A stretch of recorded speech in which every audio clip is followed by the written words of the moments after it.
विश्व के प्रकट होने के पहले, सबसे पहले उस विश्व के प्रागट्य के पहले सबसे पहले अगर कुछ निकाला गया तो गौ माता को निकाला गया। उस विश्व के प्रबलता में, उस विश्व की प्रथमता में अगर प्रकट किया गया तो गौ माता को प्रकट किया।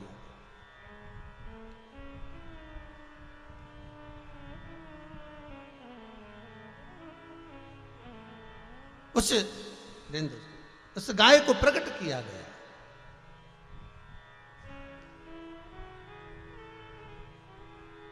और गौ माता को प्रकट करा, और गाय को प्रकट करने के बाद उसके प्रागट्य का कारण क्या था, उसको प्रकट करने का कारण क्या है, उसको प्रकट क्यों किया गया, उसकी प्रागट्यता का कारण क्या है। तो उसके प्रागट्यता का कारण केवल एक है कि जब विष भीतर जाएगा और उस विष की तपन जब मुझे सताएगी, उस समय पर केवल गौ माता का दूध एक अमृत है। गौ माता का दूध ही एक ऐसा है जो मुझे बचा सकता है। केवल गाय का दूध ऐसा है वो मुझे बचा सकता है, केवल गाय का दूध, उसके सिवा कुछ नहीं। और आज भी आपसे निवेदन है, आज भी आप लोगों से निवेदन है, अगर आपके पास में गौ माता है, आप गौ माता की सेवा में लगे हुए हैं, कोरोना जैसा वायरस भले अपनी जगह पर है, पर गौमूत्र, गाय का गोबर, पंचगव्य, गाय का दूध, दही, घृत आदि कादि, इसका अगर आप सेवन कर रहे हो, इसका अगर आप स्पर्श कर रहे हो, थोड़ी देर बैठकर गौशाला में गौ माता की सेवा कर रहे हो, थोड़ी देर गोबर उठा रहे हो, गौमूत्र से आप सफाई कर रहे हो, तो उसका जो स्पर्श शरीर पर होता है उससे जोरदार कोई औषधि नहीं हो सकती। मुझे वो दूध, इसलिए आज भी कहते हैं शंकर भगवान पर अगर दूध और जल दोनों एक साथ चढ़ता है, शंकर को प्रिय क्या है, जल और दूध।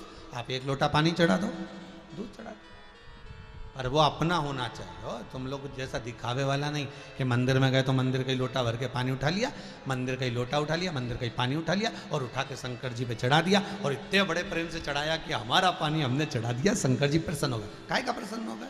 भगवान के नाटक करे जबरदस्ती का। बताओ, आई थी तो घर से जल भी लेकर आना था, जल लो। श्री शिवाय नमस्तुभ्यम मंत्र का स्मरण करते रहो।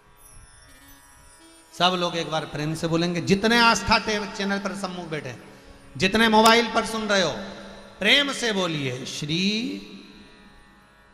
साथ में बोलो श्री शिवाय नमस्तुभ्यम, श्री शिवाय नमस्तुभ्यम, श्री शिवाय नमस्तुभ्यम। जपते रहो, जपाते रहो, स्मरण करते रहो। देवराज के प्राण छूट गए, था ब्राह्मण, ब्राह्मण की योनि से प्राप्त तो हो गया, ब्राह्मण की योनि मिल भी गई, ब्राह्मण का जन्म भी मिल गया। कितने मुश्किल से प्राप्त होता है अच्छे कुल में जन्म।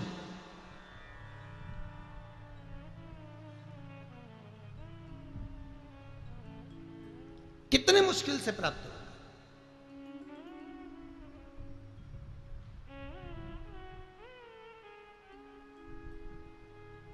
आज ये कथा सोमानी परिवार करा रहा है, तो हम उनसे कहेंगे कि आप भी माहेश्वरी हैं, और माहेश्वरी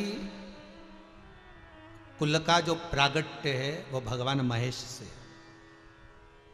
इससे पहले पिछले वर्ष एक कथा उमा और महेश की बातचीत थी, उमा और महेश्वरी, कि महेश्वरी समाज के 12 खाम कैसे प्रकट हुए, और इनकी उत्पत्ति और इनका प्रागट्य, और इनके द्वारा शंकर भगवान से वर प्राप्त करना, ये सारा चरित्र उसमें कहा गया।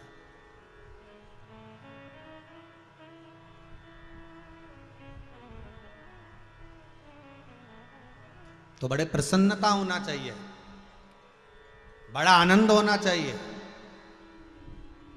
कि आप भगवान महेश के वंशज हो, पर कई कई जगह दुख इस बात का होता है, कई कई भाई ऐसा कर, हम शंकर जी का प्रसाद नहीं लेते, हम शिव जी के मंदिर नहीं जाते, हम नारायण वाले, हम श्री जी वाले, हम ये नहीं करेंगे, हम शंकर का नाम नहीं लेंगे, हम शंकर का प्रसाद नहीं लेंगे। कई बार शंकर जी से भी पार्वती जी ने कहा कि लोग कहते हैं कि हम शिव जी का प्रसाद नहीं लेंगे, हम शंकर के मंदिर नहीं जाएंगे, कोई कहता हम नारायण वाले, कोई कि हम शिव जी वाले, कोई कि हम ये वाले। तो शंकर जी बोले तुझे किस बात का दुख है, तू तो ये बता। पार्वती जी बोले मुझे दुख इस बात का होता कि आपके प्रसाद का और आपका अपमान करते हैं। शंकर जी बोले भले मेरा नाम नहीं लेंगे, राम कृष्ण कुछ तो बोलेंगे, जो बोलेंगे बोलने दे, जीते जी मेरा नाम नहीं लेंगे, मरने के बाद तो आएंगे तो मेरे पास। फिर वही वाली बात आ गई, मकान तुम्हारी पसंद का होगा और मसान शंकर की पसंद का होगा। आएगा तो यहीं। शंकर जी बोले मेरे घर में आएगा ना तब मैं निपट लूंगा कि तूने कितना नाम लिया। ऐसी गीली लकड़ी में जलाऊंगा बापड़ा के 3 दिन ठंडा नहीं होने दूंगा, आखिरी में भी ठंडा नहीं होगा। भले ना जपे। कई कई लोग कह देते हैं, जब भगवान महेश की जयंती मनाते हैं कई लोग, तो उसमें भी शोभा यात्रा में भी कई लोग ऐसे, हाँ हम नहीं जाएंगे भैया, हम तो ये वाले, हम क्यों जाएंगे, हम वो वाले। अरे बाप कभी नहीं बदलता, बाप बाप होता है, पिता पिता होता है, वो नहीं बदला जाता। भले तुम मार्ग हम जपो, चाहे राम कहो, चाहे कृष्ण कहो, चाहे भवानी कहो, चाहे दत्त कहो, चाहे पांडुरंगा कहो, तुम्हारी मर्जी पड़े वो भजो, भजो, मना नहीं। पर पिता पिता, उसका अपमान नहीं होना चाहिए।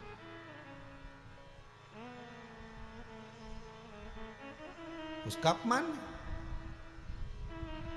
हम कई माहेश्वरी भाइयों को देखते हैं तो देखकर हम कहते हैं कि ये शिव के वंशज है, कृपा पात्र हैं ये शंकर,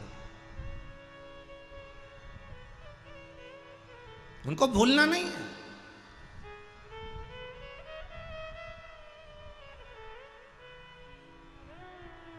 कई अग्रबंधुओं को देखते हैं तो कहते हैं देखो ये अग्र हैं, ये माता लक्ष्मी के आनंद में प्रकट हुए और माता लक्ष्मी स्वयं शिव की आराधना करी है नारायण को पाने के लिए। कौन शिव से दूर है? ये जितनी श्वास चल रही है ये शंकर शिव तो है।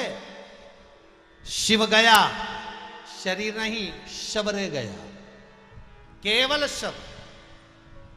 देवराज नाम का ब्राह्मण कुल में जन्मे और ब्राह्मण कुल में जन्म लेने के बाद में ब्राह्मण तत्व को नहीं पहचान पाए। मेरे संसार के जितने ब्राह्मण बंधु हैं उनसे निवेदन इतना सा कहना है, बड़ी मुश्किल से ब्राह्मण की योनि मिलती है, बड़ी मुश्किल से ब्राह्मण का जन्म मिलता है, और उस जन्म को पाने के बाद अगर हम संध्या से वंचित रह जाएं, उस ब्राह्मण के जन्म को पाने के बाद हम गायत्री से वंचित रह जाएं, उस ब्राह्मण के जन्म के पाने के बाद हम शंकर से दूर हो जाएं, उस ब्राह्मण के जन्म के पाने के बाद हम भगवान के भजन से दूर हो जाएं, तो हमारे जीवन को धिक्कार, जीवन बेकार।